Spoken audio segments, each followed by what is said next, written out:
सब इमरान खान को बहुत मिस कर रहे हैं। ये अल्फाज पाकिस्तान तहरीक इंसाफ के मरकजी तर्जुमान शुएब शाहीन के हैं, जिन्होंने बात करते हुए इमरान खान के साथ गुजरे वो दिन याद किए जब वो जेल से बाहर थे। उन्होंने गुफ्तगू करते हुए बताया कि इमरान खान पाकिस्तान तहरीक इंसाफ PTI की कोर कमेटी की सरबराही किया करते थे, तमाम कमेटियों को गाइडलाइंस देते थे और पार्टी के तमाम मामलात पर गहरी नज़र रखते थे। वो एक ऐसी मुतहरिक शख्सियत हैं जिन्होंने गोली लगने के चंद दिनों बाद ही पार्टी अमूर दोबारा संभाल लिए थे। इमरान खान की अदम मौजूदगी में पार्टी अमूर अब भी इमरान खान को एतमाद में लेकर चलाए जा रहे हैं, लेकिन उनकी याद भी बहुत आ रही है।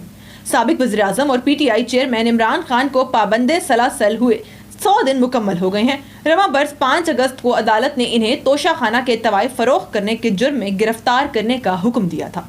उन्हें ज़मान पार्क लाहौर से उस वक्त गिरफ्तार किया गया जब मामूल से हटकर ज़मान पार्क के बाहर पार्टी वर्करों की मौजूदगी ना होने के बराबर थी।